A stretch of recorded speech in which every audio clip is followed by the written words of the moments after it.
Thanks for watching. Don't forget to like, comment, share and subscribe to. يريد الله بكم اليسر ولا يريد بكم العسر ولتكملوا العدة ولتكبروا الله على ما هداكم ولعلكم تشكرون. وقال النبي صلى الله عليه وسلم: للصائم فرحتان، فرحة عند الفطر وفرحة عند لقاء ربك. صدق الله العظيم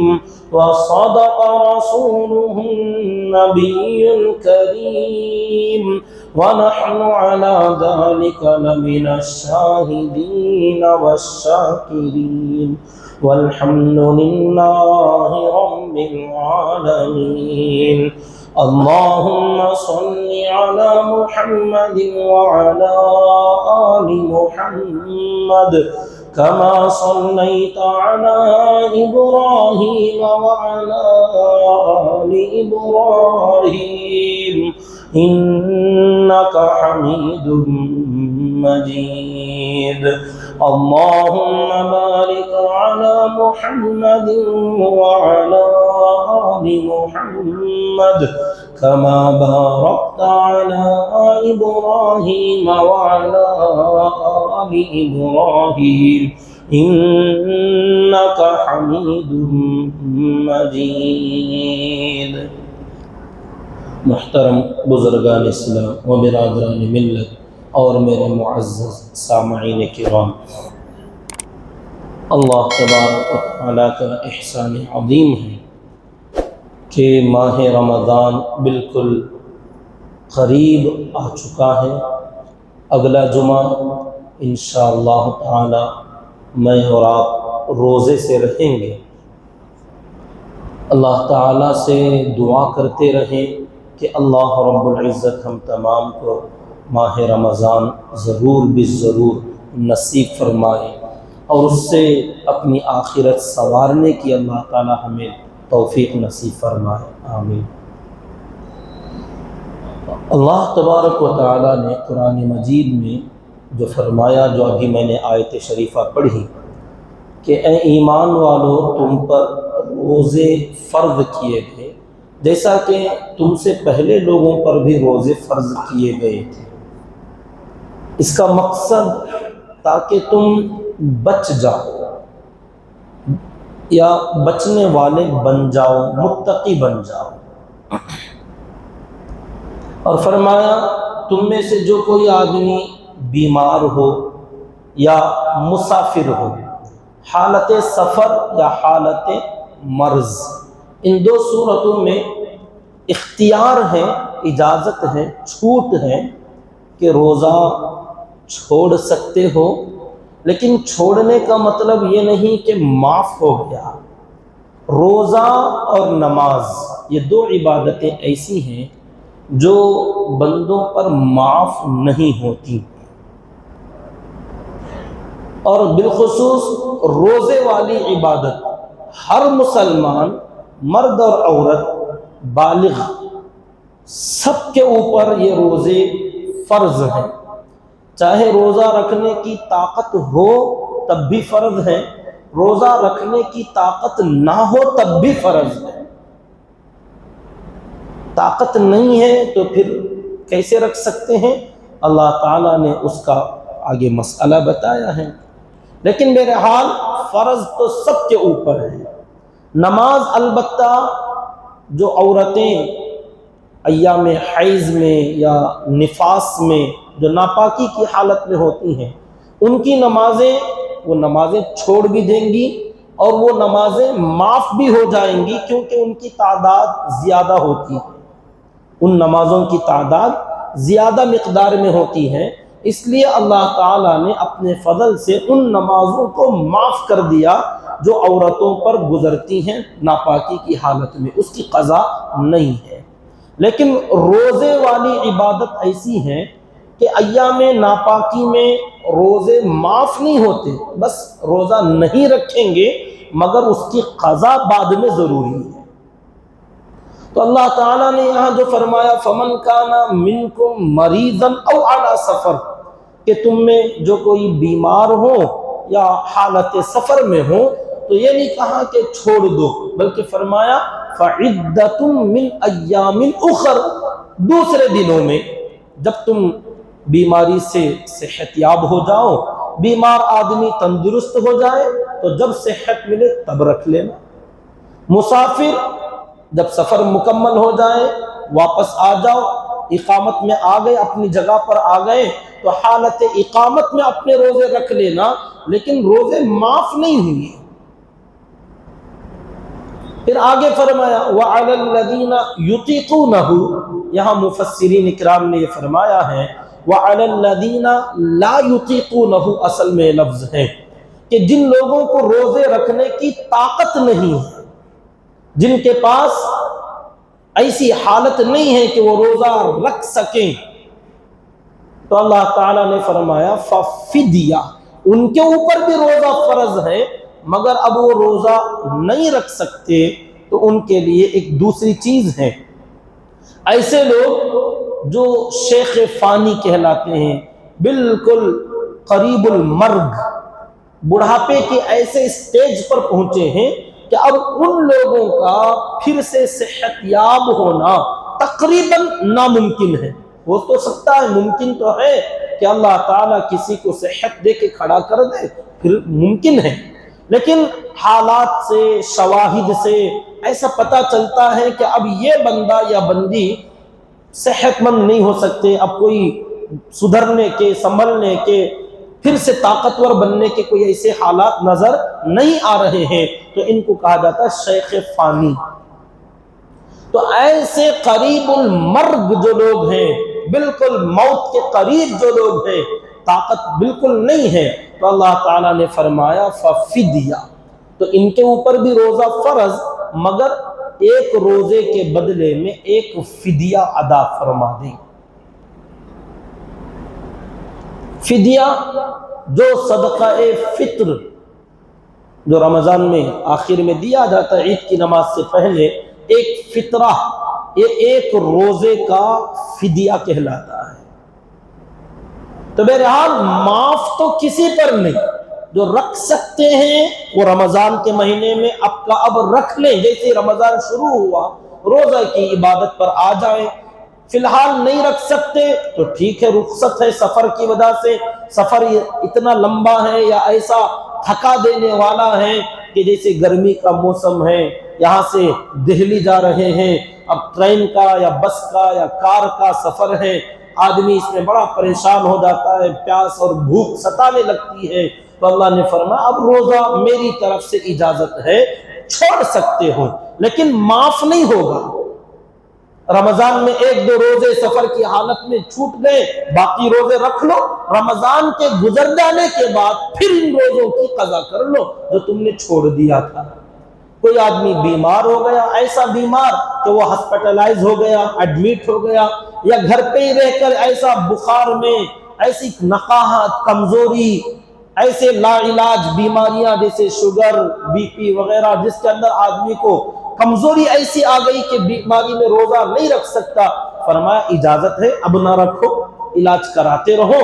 جب تم صحیح ہو گئے، صحت مل گئی، بعد میں رکھ لینا۔ عورتیں ایام ناپاکی میں روزہ نہیں رکھ سکتی، لیکن رمضان کے گزرنے کے بعد جب پاکی کے حالات ہو تو اس میں روزے رکھ لینا۔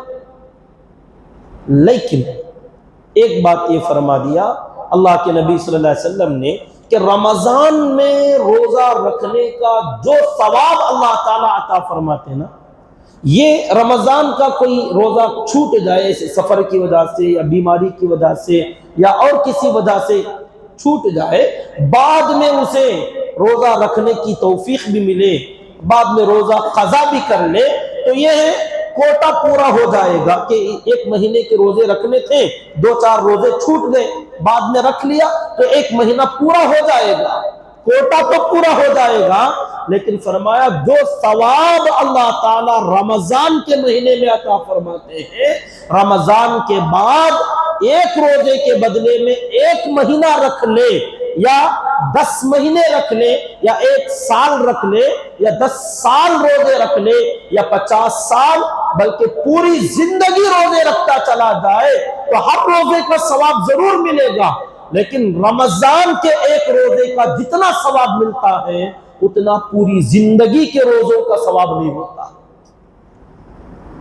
کیونکہ یہ رمضان نیکیوں کا سیزن ہے۔ سیزن میں جو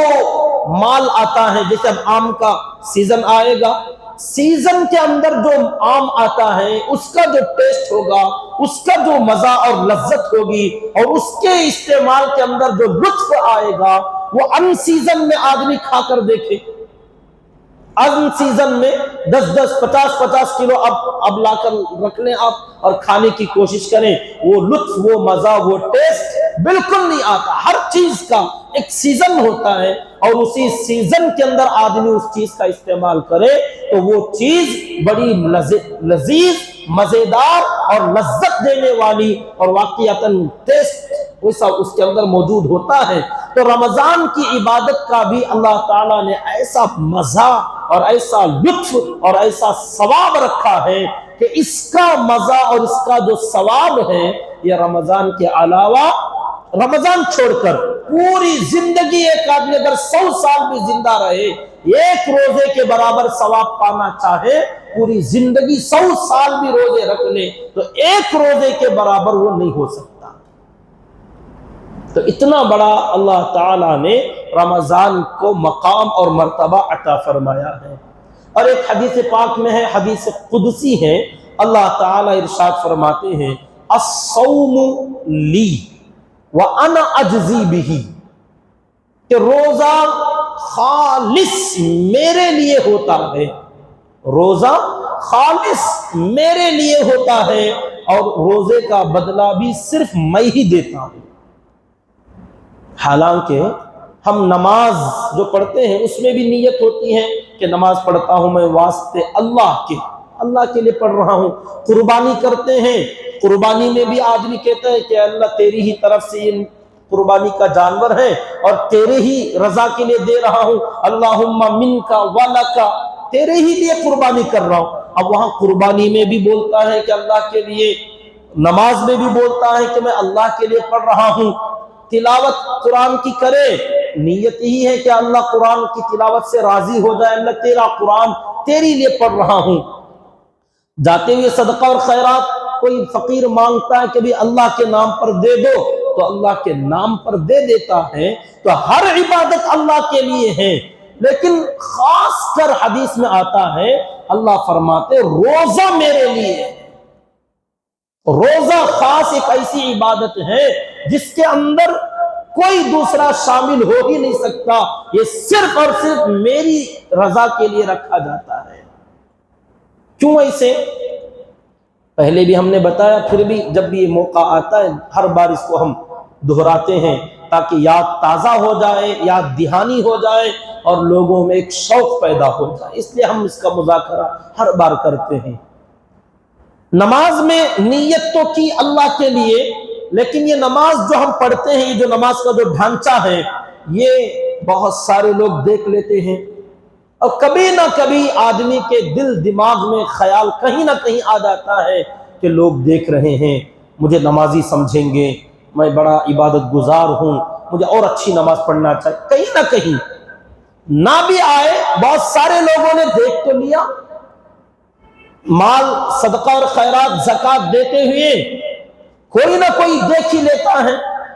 کوئی نہیں دیکھا تو کم از کم جسے دے رہے ہیں وہ تو دیکھتا ہے، جس کے ہاتھ میں ہم دے رہے ہیں وہ فقیر، وہ محتاج، اسے تو پتا چلا، ایک نہ ایک آدمی کم سے کم ہماری عبادت کو ضرور دیکھ لیتا ہے۔ قرآن کی تلاوت کر رہے ہیں، ہاتھ میں قرآن ہے یا بغیر دیکھے کے پڑھ رہے ہیں تو ہونٹ ہل رہے ہیں، زبان چل رہی ہے، جس کو بھی نظر آیا سمجھ میں آ جاتا ہے کہ اچھا کچھ پڑھ رہے ہیں۔ تو ذکر میں بھی انگلیاں ہل رہی ہیں، تسبیح کے من کے ڈھکیل رہے ہیں یا زبان چل رہی ہے تو احساس ہوتا ہے. تو ہر عبادت میں کہیں نہ کہیں دوسرا آدمی دیکھ سکتا ہے یا دوسروں کو خبر لگ سکتی ہے کہ یہ آدمی یہ کام کر رہا ہے. صرف روزہ ایک عبادت ایسی ہے جس میں کہیں بھی صبح سے لے کر شام تک کہیں کسی کو بھی پتہ نہیں چلتا کہ کون آدمی روزے سے ہے اور کون آدمی بغیر روزے کے ہے. روزے میں کوئی کام ایسا نہیں نظر آتا جو روزے کے لیے اسپیشل کام ہو، جس سے یہ سمجھا جائے کہ ہاں یہ روزہ دار آدمی کرنے والا کام ہے. کچھ نہیں، روزہ دار بھی اور غیر روزہ دار بھی دونوں نارمل. یہ بھی مسجد میں آ رہے ہیں، یہ بھی بیٹھ رہے ہیں، وہ بھی بیٹھ رہے ہیں، یہ بھی نماز پڑھ رہے ہیں، وہ بھی نماز پڑھ رہے ہیں، یہ بھی تلاوت کر رہے ہیں، وہ بھی تلاوت کر رہے ہیں. فرق کچھ نظر نہیں آتا. ہاں کھانے پینے میں ہر ہمیشہ آدمی کھاتا پیتا تو نہیں، اور جس کو کھانا پینا ہے، رمضان کا مہینہ ہے، شرم کی وجہ سے کہیں بند کمرے میں چلا جائے، چھپ کر بھی تو کھا پی سکتا ہے. بعد میں آ کے بولے ہاں میرا بھی روزہ ہے. نام لوگوں کے درمیان اپنی عزت بچانے کے لیے، نام کے لیے بول سکتا ہے، بولنے میں کیا ہے. لیکن کون صحیح روزہ ہے اور کون نہیں ہے یہ صرف اور صرف اللہ کو معلوم اور روزہ رکھنے والے بندے کو معلوم. یہ اللہ اور اس بندے کے درمیان کا معاملہ ہے. ہاں گھر والوں کو معلوم ہوگا نہیں، گھر والوں کو بھی معلوم نہیں ہوگا، کیونکہ سحری کے وقت میں اٹھے اور سحری سب کے ساتھ کھا لیا تو سحری کھانے کا نام روزہ نہیں ہے. سحری کھانے کا نام روزہ نہیں ہے.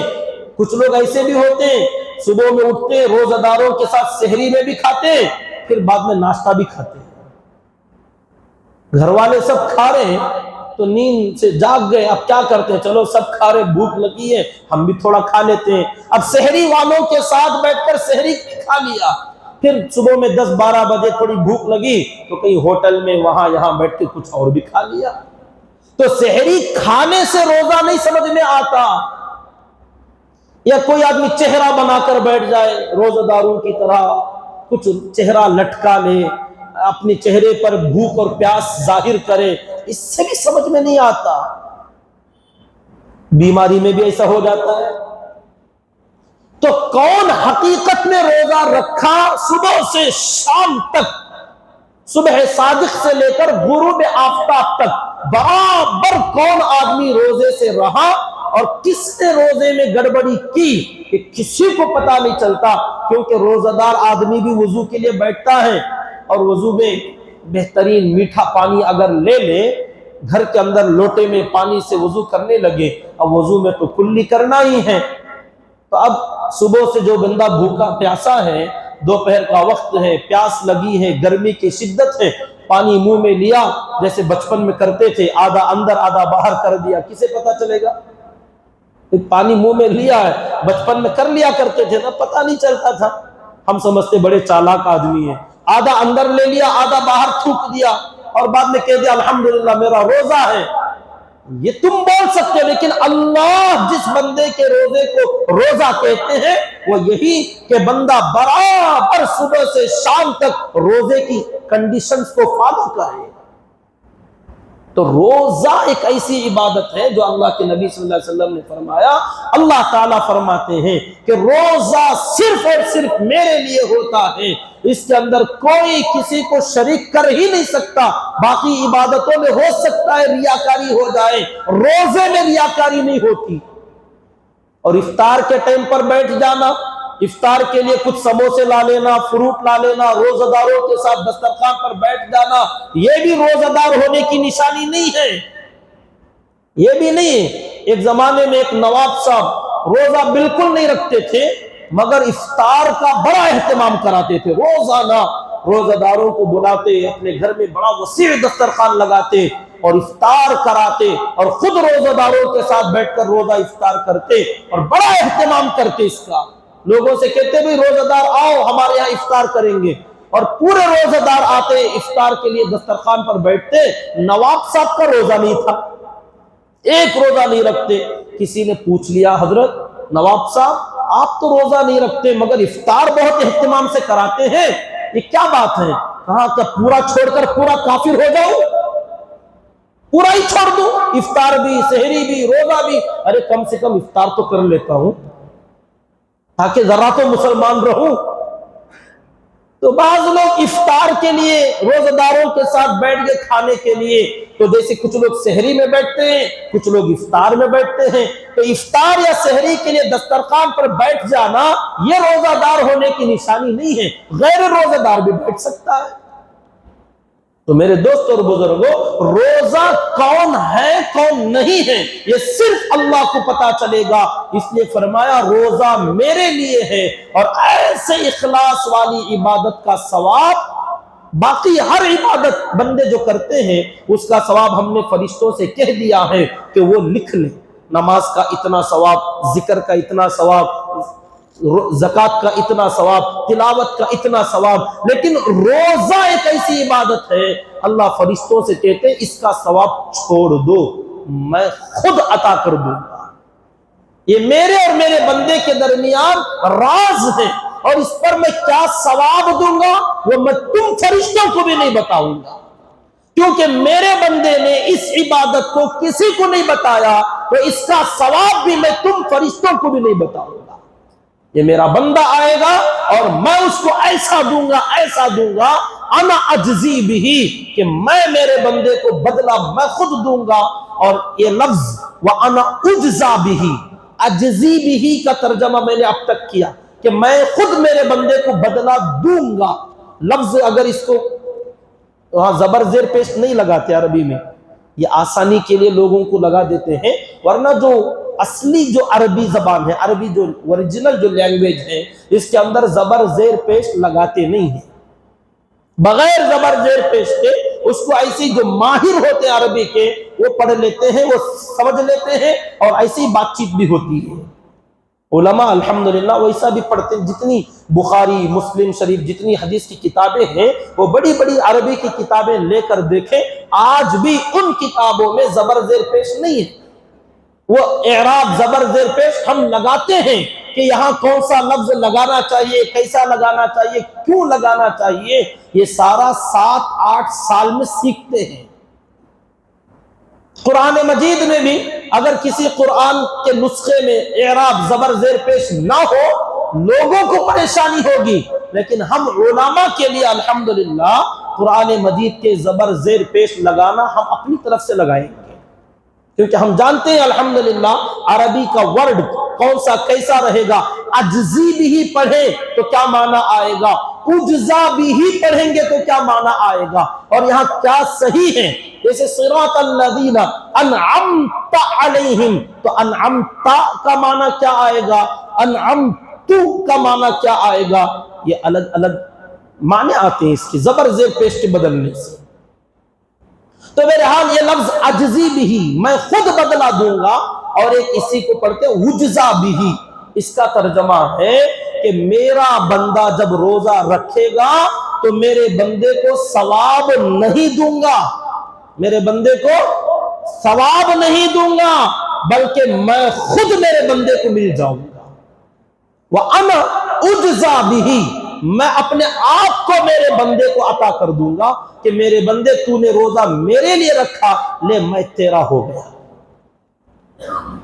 یہ اتنی بڑی دولت ہے جسے کہا جاتا من کان للہ کان اللہ لہ، کہ جو بندہ اللہ کا ہو جائے اور اللہ اس کا ہو جائے گا۔ جو بندہ اللہ کا بن جائے کہ اللہ ہی کے حکموں پر چلنا، اللہ کے حکم پر دیکھنا، اللہ کے حکم پر پکڑنا، اللہ کے حکم پر کھانا، اللہ کے حکم پر چھوڑنا، یہ سب اللہ کا جو بندہ بن جائے گا، فرمایا اللہ اس بندے کا ہو جائے گا۔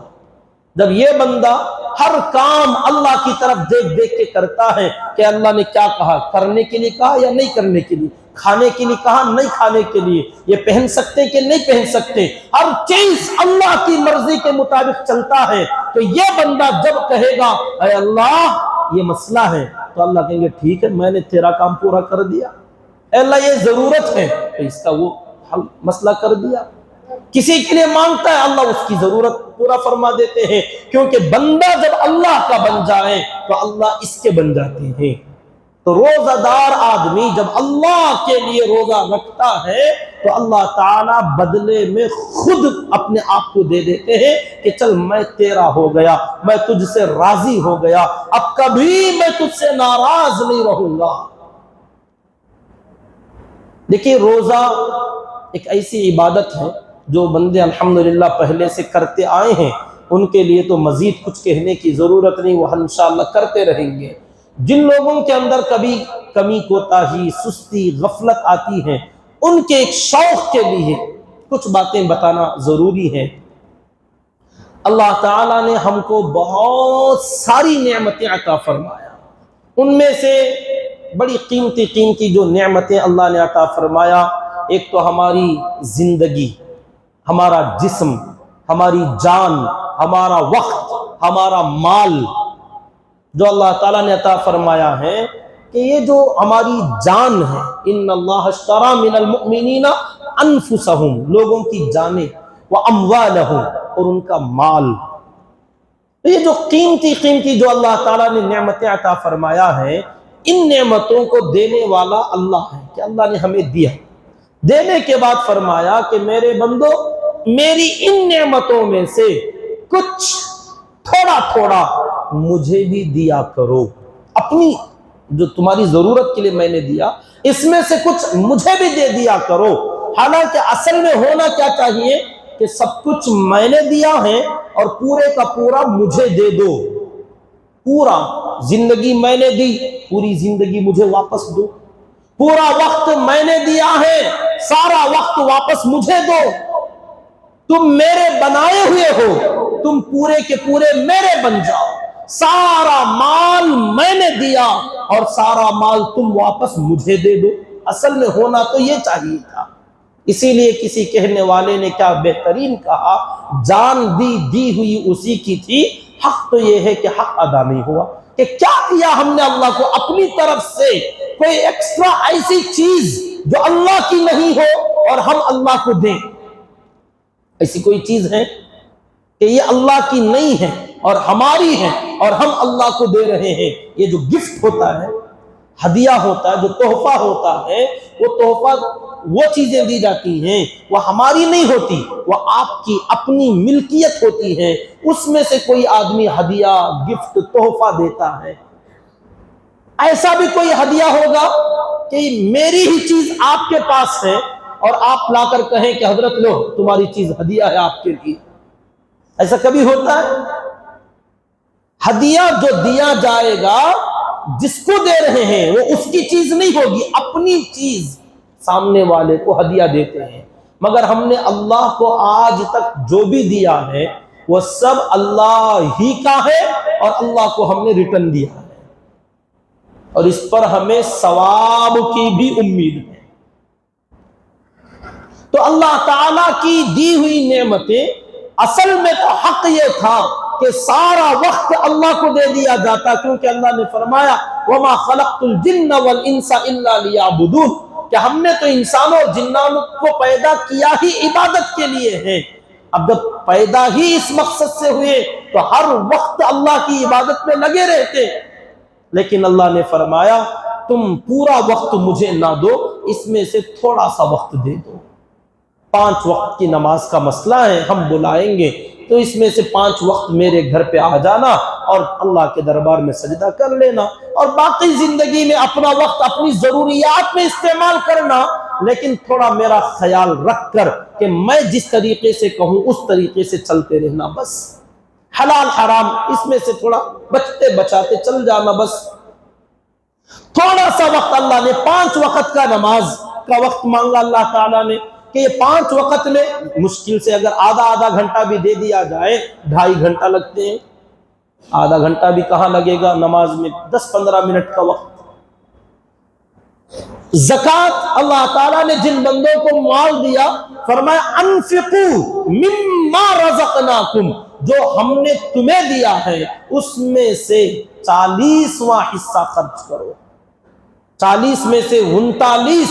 39 تمہارے، یہ ایک حصہ اللہ کے لیے دے دو۔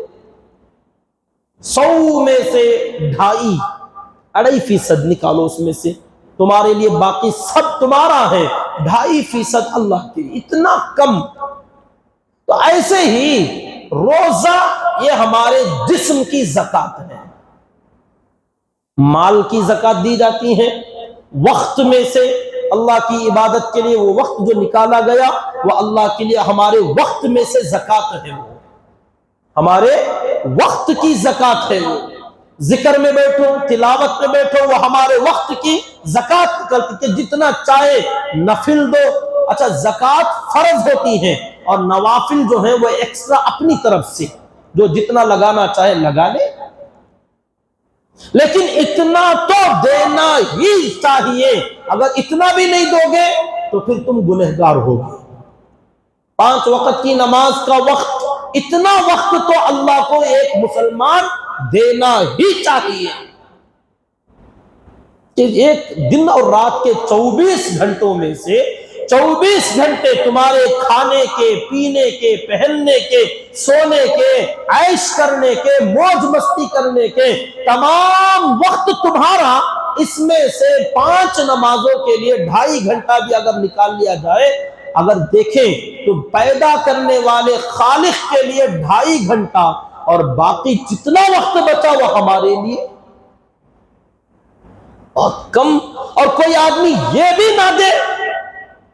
تو فرمایا میرا عذاب آئے گا، بہت سخت عذاب آئے گا، کیونکہ تم ظالم بن رہے ہو۔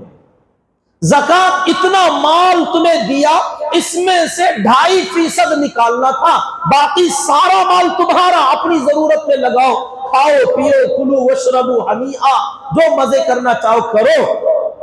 لیکن تھوڑا سا سال میں ایک بار اتنا سا دینا تھا۔ کوئی آدمی وہ بھی نہ دے تو اب ان کے مال کو آگ میں تپایا جائے گا، عذاب جو بھی دیا جائے گا وہ آدمی سزا کے لائق بنتا ہے۔ ایسے ہی پورے 1 سال کے اندر یہ جو جسم اللہ تعالیٰ نے ہمیں عطا فرمایا، اس جسم کی ایک زکات اللہ تعالیٰ رمضان کے مہینے میں مانگتے ہیں کہ میرے بندو رمضان کا 1 مہینہ میری رضا کے لیے اپنے جسموں کی زکات دو۔ یہ روزہ رکھنا جسم کی زکات ادا کرنا ہے۔ اب کوئی آدمی یہ بھی نہ کر سکے، اور روزہ بھی کیسا؟ پہلے جو شروع میں روزہ تھا وہ نہیں رکھا۔ یہ عبرت کے لیے اللہ تعالیٰ نے ہماری ایک نصیحت کے لیے پہلے روزہ جو فرض فرمایا تھا مغرب کے بعد، مغرب کے جیسے رمضان شروع ہوتا ہے، مغرب کا چاند مغرب میں سورج ڈوبتے ہی چاند نظر آئے گا، تو جیسے ہی چاند مہینے کا پہلا نظر آیا رمضان شروع، تو اس وقت میں چاند نظر آنے کے بعد غروب آفتاب، سورج کے ڈوبنے کے بعد سے لے کر سونے تک کا ٹائم، کبھی بھی سو جاؤ، سورج ڈوبنے کے بعد سے سونے تک، چاہے 10 بجے سو، 11 بجے، 12 بجے، جب بھی سو جاؤ گے، اس سونے کے بیچ میں جتنا کھانا ہے کھا سکتے، پینا ہے پی سکتے، ہم بستری کرنا کر سکتے، جو بھی تمہاری ضرورت ہے، سورج ڈوبنے سے لے کر سونے تک سو گئے، اگلے دن کا روزہ شروع۔ پہلے شروع میں جب روزہ فرض ہوا تو اس کا انداز ایسا تھا، اب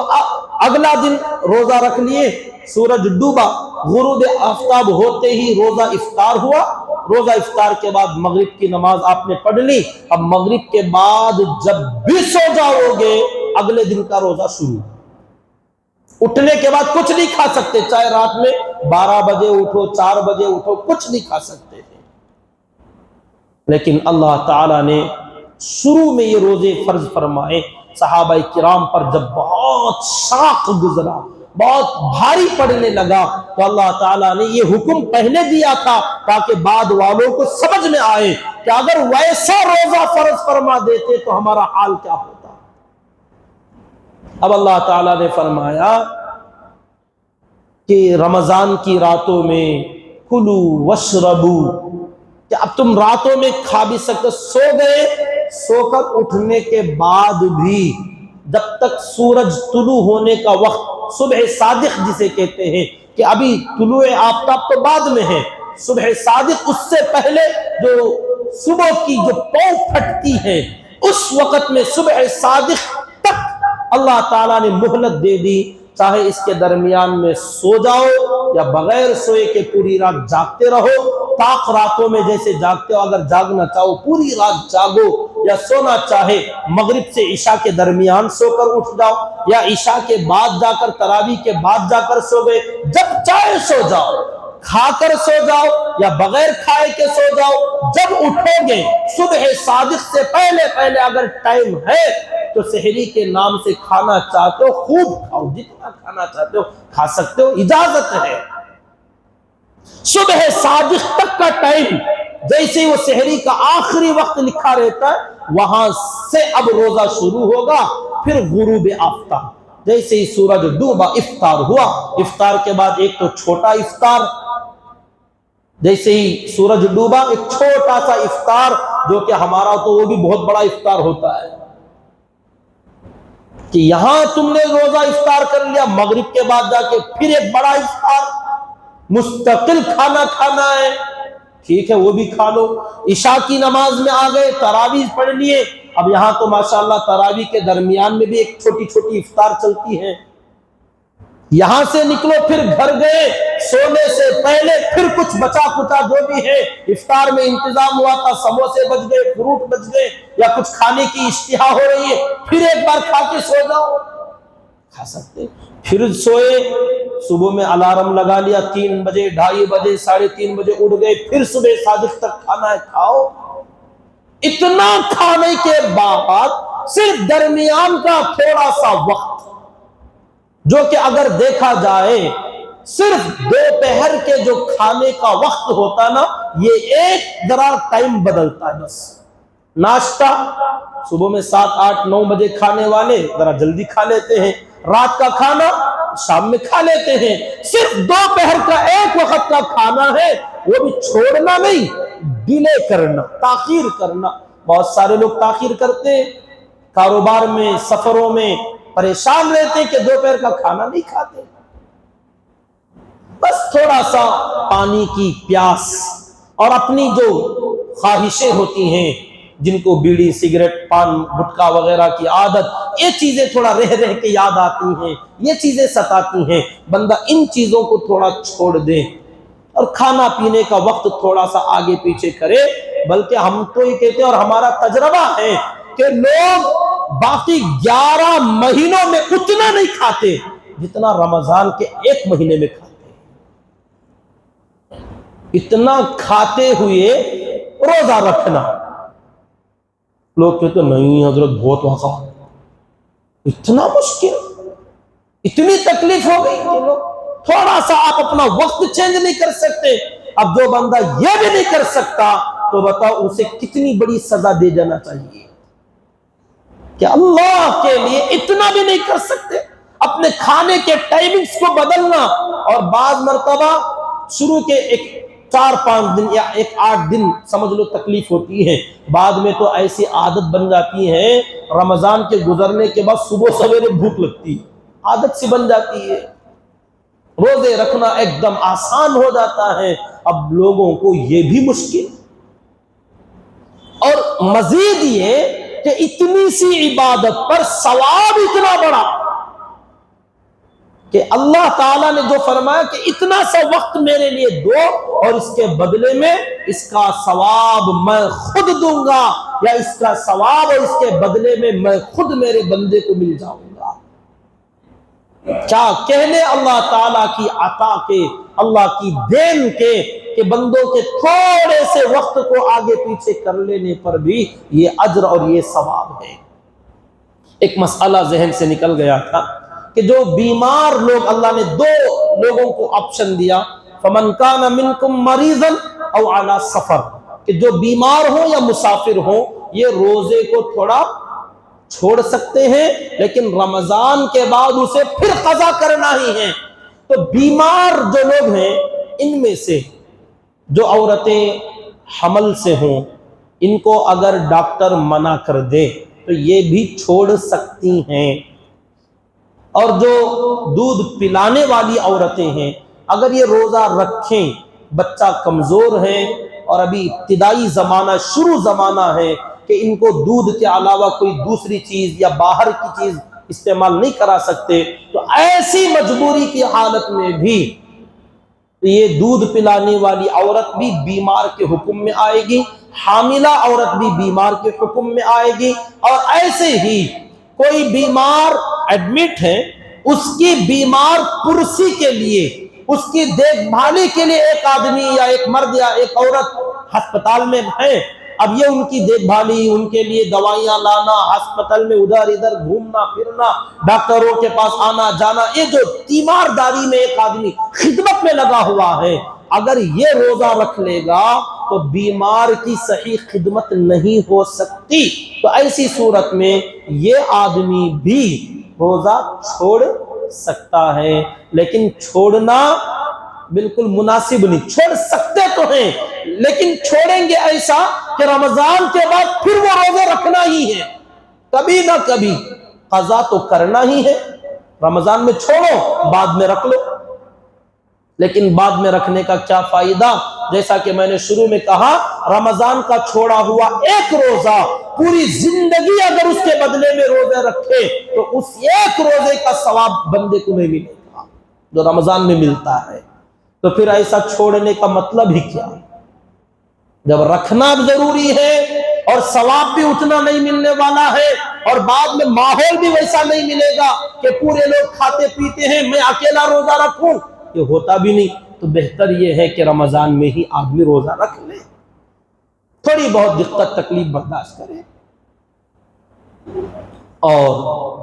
رمضان کی جیسے ہی رمضان کا چاند نظر آتا ہے، فوراً رات سے رمضان شروع ہوتا ہے، اور پہلی عبادت جو آتی ہے وہ ہے تراویح۔ رمضان میں پہلی عبادت کی جو شروعات ہے وہ تراویح، اور دوسرا اگلے دن صبح میں روزہ۔ تراویح ایک ایسی مزیدار، ایک ایسی لذیذ ترین عبادت ہے کہ سال میں ایک مرتبہ بڑے ہی خشوع خضوع کے ساتھ اللہ کے دربار میں صف بن کر کھڑے ہونا اور اللہ کا سارا قرآن ریپیٹ کرنا، دہرانا، از اول تا آخر، شروع سے آخر تک۔ جیسا کہ اس سے پہلے بھی ہم نے بتایا تھا کہ یہ قرآن مجید جو اللہ تعالیٰ نے ہم لوگوں کو دیا، یہ ہم سب کی کتاب ہے، یہ ہم سب کی کتاب ہے، بلکہ صرف ہماری ہی نہیں، یہ تو تمام غیروں کی بھی کتاب ہے، یہ تمام انسانوں کی کتاب ہے کہ اللہ تعالیٰ نے تمام انسانوں کو ان کی ہدایت کے لیے دیا ہوا ہے کہ جو لینا چاہے لے، کسی کی اس کے اوپر جاگیرداری نہیں ہے کہ علماء اپنے پاس رکھیں گے، دوسرے لوگ نہیں چھین سکتے اس کو، نہیں، سب کی ہے، ہر مسلمان کا اس پر حق ہے، بلکہ ہم کہیں گے ہر انسان کا حق ہے۔ اللہ تعالیٰ نے قرآن تمام انسانوں کے لیے دیا، جیسے اللہ کے نبی صلی اللہ علیہ وسلم صرف ہمارے رسول نہیں ہیں، آپ ہمارے بھی رسول ہیں، غیروں کے بھی رسول ہیں، آپ انسانوں کے بھی رسول ہیں، جنات کے بھی رسول ہیں، آپ ماننے والوں کے بھی رسول ہیں، اور آپ کو گالیاں دینے والوں کے بھی رسول ہیں۔ تو ہمارے نبی پاک صلی اللہ علیہ وسلم جیسے تمام قیامت تک آنے والے انسانوں کے رسول تھے، صرف صحابہ کے لیے رسول نہیں تھے، آپ تو تمام قیامت تک آنے والے ایک ایک انسان کے لیے رسول ہیں۔ تو ایسے ہی آپ کی لائی ہوئی کتاب بھی ہر انسان کے لیے ہے، تو جو لینا چاہتا لے۔ اب ہر جو خاص کر مسلمان ہیں، ہر مسلمان پر حضرات علماء کرام نے فرمایا سال میں 2 مرتبہ قرآن شریف ختم کرنا، یعنی پڑھتے ہوئے دور مکمل کرنا، سال میں 2 قرآن شریف مکمل کرنا، یہ ہر مسلمان کے اوپر قرآن کا حق ہے۔ جو لوگ یہ حق ادا نہیں کریں گے، ابھی صبح میں فجر کی تعلیم کے اندر وہ حدیث گزری کہ اللہ تعالیٰ کے عرش کے نیچے 3 چیزیں رہیں گی، ایک اللہ کا قرآن، دوسرے امانت داری، اور تیسری چیز رشتہ داری، رحم، رشتے تعلقات، جو اللہ تعالیٰ نے خاندان کا جو رشتہ بنایا ہے یہ رحم کہتے ہیں اس کو۔ اللہ تعالیٰ کل قیامت کے دن اسے ایک شکل دیں گے، رحم، رشتہ داری نظر آئے گی، وہ اللہ کے عرش کے نیچے رہے گی۔ امانت داری، یہ بھی چیز نظر نہیں آتی، کسی نے ہمارے پاس کچھ رکھا، امانت کے لیے کچھ پیسے رکھے، کوئی چیز رکھی، کہا یہ چند دن رکھ لو میں بعد میں لے لوں گا، تو جب پوچھے تب ہو بہو وہی چیز لوٹانا، یہ امانت داری ہے۔ اب اس میں جو خیانت کرے گا یہ امانت کے خلاف خیانت ہے۔ تو یہ امانت داری جو کہ نظر نہیں آتی، ایک صفت ہے، وہ اللہ تعالیٰ کل قیامت کے دن اسے ایک شکل دیں گے، اللہ کے عرش کے نیچے یہ چیز رہے گی۔ اور تیسری چیز اللہ کی کتاب، اور یہ اللہ تعالیٰ کے سامنے ایک ایک آدمی کا جب حساب کا وقت آئے گا، یہ تینوں چیزیں بندے کو دیکھیں گی اور کہیں گی، رشتہ داری کہے گی، اے اللہ جس نے دنیا میں مجھے جوڑا آج تو اسے اپنے سے جوڑ لے۔ جو بات بات پر رشتے کاٹ لیتے ہیں، بھائیوں سے، بہنوں سے، ماں باپ سے، پڑوسیوں سے، تعلقات کو جو لوگ کاٹتے ہیں، کل قیامت کے دن یہ رشتہ داری اللہ سے کہے گی، اے اللہ جس نے مجھے جوڑا تھا دنیا میں آج تو اسے اپنے سے جوڑ لے، اور جس نے دنیا میں مجھے کاٹا تھا آج تو اسے اپنے سے کاٹ دے۔ یہ اس کا مقدمہ ہوگا کل قیامت کے دن، ہر آدمی سے اس کا مقدمہ ہوگا۔ اب جو لوگ رشتے نبھائیں گے، رشتے نبھانے میں آدمی کو جھکنا پڑتا ہے، ٹوٹنا پڑتا ہے، آدمی کو عاجز ہونا پڑتا ہے، کیونکہ دوسرے لوگ جن کو قیامت کا خوف نہیں، اللہ کے دربار میں کھڑے ہونے کا ڈر نہیں ہے، وہ بات بات پہ کاٹ لیں گے، رشتے توڑ لیں گے، قسمیں کھا لیں گے، اور تمہیں گالیاں دیں گے کہ ہمارے جنازے پر بھی نہ آنا۔ لیکن اللہ کے نبی صلی اللہ علیہ وسلم نے فرمایا، سل من قطعک، کہ جو آدمی تم سے رشتہ کاٹ لے تو اسے جوڑ۔ جوڑنے والے کو بڑا پاپڑ بیلنے پڑتے ہیں، سامنے والا نخرے دکھائے گا، دھتکارے گا، گالی دے گا، دھکے مارے گا، تمہیں بس اپنی آخرت کے خیال میں، اپنے اللہ کے دربار میں کھڑے ہونے کی فکر میں، کہ آخرت کی نجات اگر چاہتے ہو تو یہاں کی اس ذلت کو برداشت کر لو۔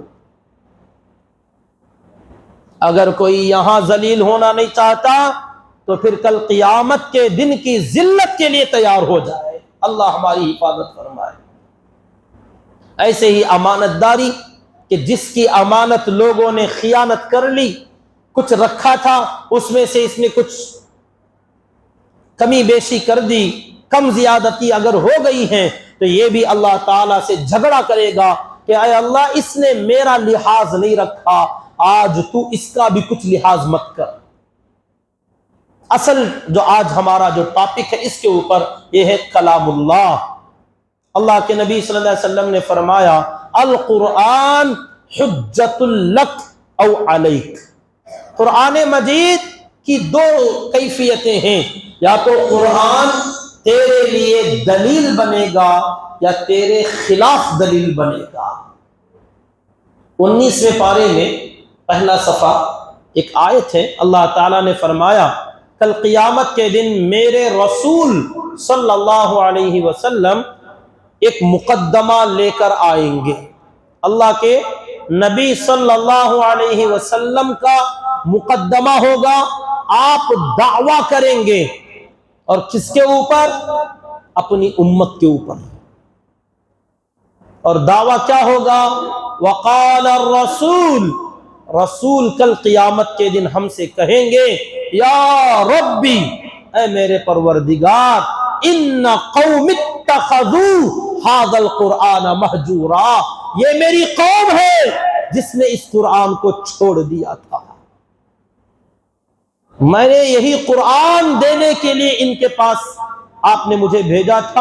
اور میں آتے ہوئے دنیا سے یہی کہہ کے آیا تھا کہ میں دنیا سے جا تو رہا ہوں، جب نبی نہیں رہیں گے دنیا میں امتیں بھٹک جاتی ہیں، جب لوگوں کے درمیان نبی آئیں گے لوگ سدھریں گے، جیسے ہی نبی چلے جائیں گے لوگ بھٹک جاتے ہیں، گمراہ ہو جاتے ہیں۔ میں نے ابھی ایک حال کے بیان میں ابھی چند دن پہلے ایک بات بتائی تھی کہ نبیوں کے درمیان زیادہ فاصلہ نہیں، ایک نبی سے دوسرے نبی کے درمیان 100 سال کا زمانہ اگر گزرتا تو ان 100 سالوں کے درمیان میں وہ امت بھٹک جاتی تھی۔ ہمارے نبی اور حضرت عیسیٰ علیہ السلام کے درمیان 500 سال کا زمانہ، حضرت عیسیٰ علیہ السلام انجیل جیسی کتاب لا کر دیے اور دنیا سے تشریف لے گئے۔ 500 سال کے زمانے میں انجیل کتاب بھی بدل گئی، ان کا لایا ہوا دین بھی بدل گیا۔ تو 500 سال، 400 سال، بلکہ میں نے یہاں تک بھی قرآن میں دیکھا ہے سالوں کی ضرورت نہیں، چند دن، اور نبی دنیا سے پردہ کر جانے کی بھی ضرورت نہیں، نبی دنیا میں ہے، جس قوم پر محنت کر رہے ہیں اس قوم کے اوپر وہ نبی ابھی باحیات ہیں۔ اللہ تعالیٰ نے تھوڑی دیر کے لیے اپنی قوم سے جدا کر کے ایک اور کام کے لیے اللہ نے بلا لیا، وہ تھا توریت کی کتاب دینا۔ توریت دینے کے لیے اللہ تعالیٰ نے حضرت موسیٰ علیہ السلام کو کوہ طور پر بلایا۔ حضرت موسیٰ علیہ السلام کا انتقال نہیں، زندہ ہیں، اپنی قوم کو یہاں چھوڑا اور پہاڑ کوہ طور پر آئے۔ اللہ نے فرمایا 1 مہینہ روزے کے ساتھ، اعتکاف کے ساتھ آپ یہاں عبادت کیجئے، ہماری کتاب آپ کو ملے گی۔ 1 مہینہ لگایا، وَوَاعَدْنَا مُوسَىٰ 30 لَيْلَةً، 30 دن کے بعد، اس کی وجہ میں نے تفسیر کے اندر بتایا تھا، حضرت موسیٰ علیہ السلام کو تھوڑی جلدی ہو گئی کہ 30واں دن جیسے آیا اپنا روزہ افطار کر دیا، مسواک کر لیا، اور مسواک کر کے فریش ہو کے ایک دم اب واپس آئے، یہ سوچ کر کہ اللہ تعالیٰ نے 30 دن کا وعدہ فرمایا ہے، 30 دن کے بعد اب اللہ مجھ سے بات کریں گے اور میں اللہ سے بات کروں گا، تو میرے منہ میں روزے کی وجہ سے، آدمی جب بھوکا پیاسا رہے نا، بہت دیر تک کچھ کھائے پیے نا، تو منہ کے اندر بدبو شروع ہو جاتی ہے۔ یہ روزے کی حالت میں افطار کے قریب جب جائیں گے تو ہر روزہ دار کے منہ میں ایک خلوف بدبو آ جاتی ہے۔ یہ کامن ہے، یہ انسان کا اللہ تعالیٰ نے سسٹم ایسے ہی بنایا ہے، یہ کوئی عیب کی بات نہیں۔ تو حضرت موسیٰ علیہ السلام کو بھی محسوس ہوا کہ 30 دن سے میں کوہ طور پر روزے کے ساتھ اعتکاف میں اللہ کی عبادت کر رہا ہوں، تو اب 30واں دن جیسے ہی آیا فوراً گئے، مسواک خوب کیا اور منہ صاف کر کے اللہ کے دربار میں پھر کوہ طور پر آئے۔ اللہ تعالیٰ نے فرمایا اے موسیٰ علیہ السلام، آپ نے یہ مسواک کیوں کی؟ آپ نے یہ صفائی ستھرائی کیوں کی؟ کہا اے اللہ، آپ سے جو بات کرنا تھا مجھے، اللہ تعالیٰ نے فرمایا اے موسیٰ، میں نے آپ کو روزہ رکھوایا، اعتکاف کروایا، 30 دن کے بعد میں نے آپ سے بات کرنا چاہا، اسی لیے تاکہ آپ کے منہ میں وہ بدبو رہے جو میری عبادت کی وجہ سے پیدا ہوئی ہے۔ یہ بدبو مجھے مشک سے بھی زیادہ پسند آتی ہے۔ اللہ کے نبی صلی اللہ علیہ وسلم نے فرمایا میری امت کے روزہ دار جب روزہ رکھیں گے تو ان کی بہت ساری خصوصیات ہیں، اس میں سے ایک خاص فضیلت یہ ہے کہ روزہ داروں کے منہ کے اندر جو بدبو پیدا ہوگی یہ اللہ کے یہاں مشک اور عنبر سے بھی زیادہ قیمتی ہے۔ تفسیر میں لکھا ہے اللہ تعالیٰ نے فرمایا وَوَاعَدْنَا مُوسَىٰ 30 لَيْلَةً، ہم نے حضرت موسیٰ علیہ السلام سے 30 راتوں ہی کا وعدہ کیا تھا کہ 1 مہینہ آپ یہاں لگائیں گے۔ 1 مہینے کے بعد جب حضرت موسیٰ علیہ السلام نے مسواک کر لی تو اللہ نے فرمایا موسیٰ، مجھے آپ کے منہ کی وہ بدبو چاہیے تھی جو میرے روزے سے پیدا ہوتی ہے، لہذا اب آپ نے اس کو ختم کر دیا، مزید 10 دن اور بیٹھو اور 10 دن روزے کے ساتھ رہو، پھر وہ کیفیت پیدا ہو جائے تو پھر میں آپ سے بات کروں گا۔ تو بہرحال حضرت موسیٰ علیہ السلام نے 40 دن چلا وہاں پر لگایا اور یہاں اپنی قوم کے پاس اپنے بھائی حضرت ہارون علیہ السلام کو نگران مقرر کیا تھا کہ میرے آنے تک آپ دیکھ بھالی کیجئے، لوگوں کو ہدایت پر رکھیے، ان کی دیکھ بھالی اور نگرانی کرتے رہیے۔ لیکن ایک نبی 40 دن کے لیے تھوڑا بازو کیا ہٹے، 40 دن میں پوری کی پوری قوم گمراہ ہو گئی۔ تو میرے دوستوں اور بزرگوں، آپ اندازہ لگائیے، نبیوں کے رہتے ہوئے ایک نبی قوم کے اوپر ابھی ہے اور ایک نبی ابھی انتقال نہیں ہوئے، وہ بھی کتاب لانے کے لیے اللہ کے حکم سے گئے ہوئے ہیں، صرف 40 دن، اور 40 دن میں قوم گمراہ۔ پھر واپس آئے اور پھر محنت کی، سمجھایا، توبہ کرایا، سزا دی۔ 70,000 لوگوں کو اس شرک کی وجہ سے قتل کر دیا گیا، 70,000 لوگوں کو اللہ کے حکم سے کہ تمہاری توبہ یہی ہے۔ تو بہرحال میں یہ بتانا چاہتا ہوں کہ نبی اپنی قوم سے اگر ہٹتے تو قومیں گمراہ ہو جاتی۔ 100 سال، 50 سال کا زمانہ نہیں، 40-50 دن کے اندر قومیں گمراہ ہو جاتی تھیں۔ لیکن اب آپ سوچئے، ہمارے نبی پاک صلی اللہ علیہ وسلم دنیا سے پردہ فرما کر 1500 سال کا زمانہ تقریباً ہو گیا۔ کتنا لمبا عرصہ؟ 1444 ہجری ہمارے نبی کی ہجرت کے زمانے کو لے کر، تو اس وقت سے لے کر اتنا لمبا عرصہ گزرا اور آج تک الحمدللہ یہ امت ہدایت پر باقی ہے، اور نبی کوئی نہیں۔ جبکہ پہلے نبی تھوڑی دیر کے لیے ہٹتے تو قومیں گمراہ ہو جاتی، اور یہاں ہمارے نبی کو گئے ہوئے اتنا لمبا عرصہ گزر گیا، مگر الحمدللہ قوم ہدایت پر باقی ہے۔ کیوں؟ کیونکہ آقا نے فرمایا جاتے ہوئے، میں تو جا رہا ہوں، اور فرمایا انا خاتم النبیین لا نبی بعدی، میں آخری، میرے بعد کوئی نبی آنے والا نہیں ہے، لیکن میں تمہارے درمیان ترکت فیکم امرین، 2 چیزیں تمہارے درمیان چھوڑے جا رہا ہوں، لن تضلوا ما تمسکتم بہما، جب تک وہ 2 چیزیں تم تھامے رہو گے کبھی گمراہ نہیں ہوگے، کتاب اللہ و سنت رسولی، ایک اللہ کی کتاب، دوسرے اللہ کے رسول کی سنت، یہ 2 چیزیں تمہارے سامنے رہیں گی، اور اس کتاب میں کوئی تبدیلی نہیں کر سکتا، کیونکہ اس کی حفاظت کی ذمہ داری اللہ نے لی ہے۔ تو اب یہ کتاب جب تک اس امت کے اندر ہے، اللہ تعالیٰ اس امت کی گمراہی سے اس کی حفاظت فرماتے رہیں گے۔ ایک وقت آئے گا قیامت کے قریب، یہ قرآن اٹھا لیا جائے گا، یہ قرآن دنیا سے اٹھا لیا جائے گا، صفوں کے اندر ورق نہیں رہیں گے، اس کے اندر الفاظ نہیں رہیں گے، اور لوگ جو قرآن کے حافظ ہیں سینوں میں قرآن باقی نہیں رہے گا، اللہ تعالیٰ اٹھا لیں گے۔ تو اس وقت کے آنے سے پہلے ابھی ہمارے پاس وقت ہے کہ یہ قرآن مجید اللہ کی کتاب ہمارے پاس ہے۔ اب اس کا حق ہر مسلمان پر یہ ہے کہ سال میں 2 مرتبہ پورے حروف کو ایک آدمی دیکھے، پڑھے اپنی زبان سے اور اس کی تلاوت کرے۔ سال میں 2 قرآن مکمل کرنا آپ میں سے، ہم میں سے ہر مسلمان پر یہ قرآن کا حق ہے، اور جو یہ حق ادا نہیں کرے گا، جیسے آج کل حقوق کے لیے ماں باپ کے اوپر لڑکے لڑکیاں بیٹے بیٹیاں کیس کر رہے ہیں، حق کا مطالبہ، بھائی بہن آپس میں لڑ رہے ہیں، پڑوسی آپس میں حقوق کے لیے کہ میری زمین کا آدھی اڑی، ایک بالش کے برابر جگہ ہماری آپ کے حصے میں آ گئی ہے، تو کورٹ کچہریوں میں مقدمات چلتے ہیں، تو کل قیامت کے دن قرآن کا اور ہمارا مقدمہ چلے گا۔ اللہ ہماری حفاظت فرمائے۔ اللہ کے نبی صلی اللہ علیہ وسلم نے فرمایا قرآن بڑا سخت جھگڑالو ہے، یہ جس کے بارے میں جھگڑے گا اسے جنت میں لے کر چھوڑے گا، اور جس کے خلاف لڑے گا اسے جہنم میں ڈھکیل کر چھوڑے گا،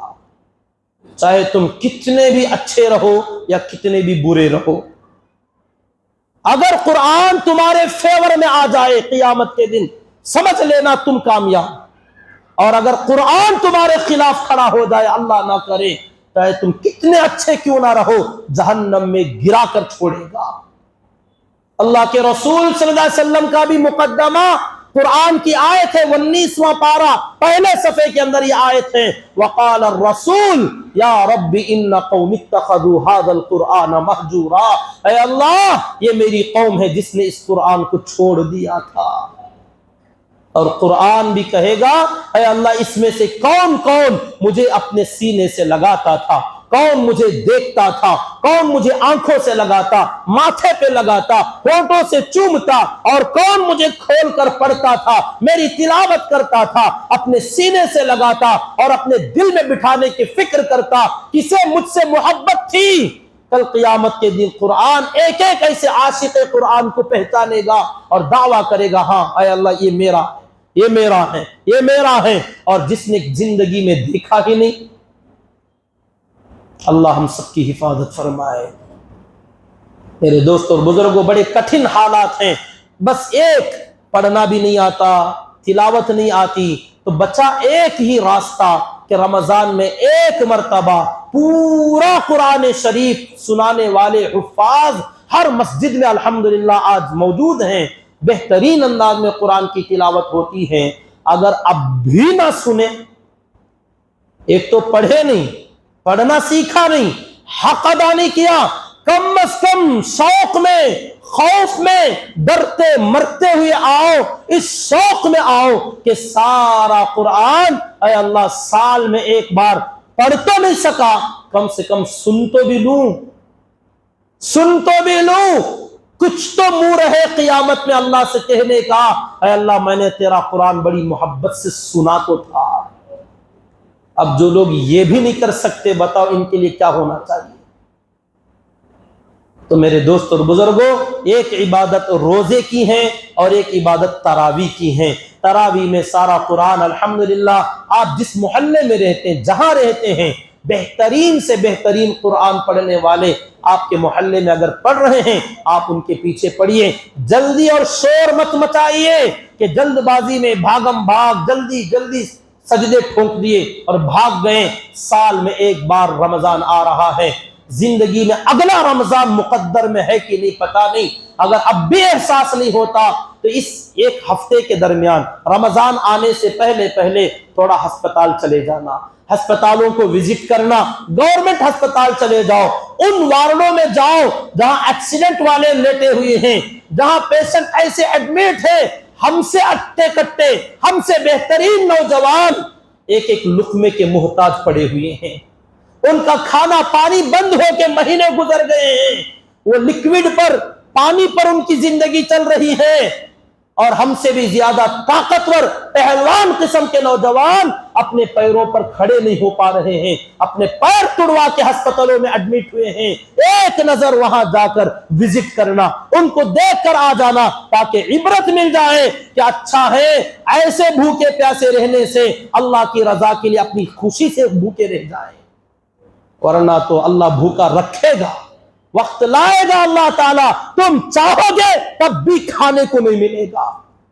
کیا یہ اچھا ہے کہ اللہ کے لیے اپنی مرضی سے بندہ تھوڑا سا بھوک پیاس برداشت کر لے؟ اور تراویح میں کھڑنا بعض لوگ چاہتے ہیں، لیکن حالتیں ایسی ہو گئیں کہ پیروں میں طاقت نہ رہی، کمر میں طاقت نہ رہی، پیٹھ میں وہ قوت نہ رہی، اب وہ آنا چاہتے ہیں لیکن آنے کی طاقت ان کے پاس نہیں ہے۔ کیا اس وقت کا انتظار کر رہے ہو؟ اللہ ہم سب کی حفاظت فرمائے۔ اللہ نے جوانی دی ہے، صحت دی ہے، طاقت دی ہے، تو روزہ بھی رکھو اور تراویح کا بھی اہتمام کرو، اور اس میں فائدہ تم میں سے ہر ایک کا اپنا فائدہ ہے، نہ میرا نہ اللہ کا کوئی فائدہ۔ اللہ بہت عالی شان ہے، وہ جو ہے سو ہے، اس کو نہ تمہاری روزوں کی ضرورت، نہ تمہاری تلاوت کی ضرورت، نہ تمہاری تراویح کی ضرورت، اس میں فائدہ تمہارا ہے۔ جیسا کہ اللہ نے فرمایا لعلکم تتقون، اگر عبادت کرو گے، روزہ رکھو گے، تم بچ جاؤ گے، قیامت میں جہنم سے بچو گے، دنیا میں بیماریوں سے بچو گے۔ طرح طرح کی بیماریوں کا علاج یہی ہے کہ آدمی کھانے پینے میں پرہیز کرے۔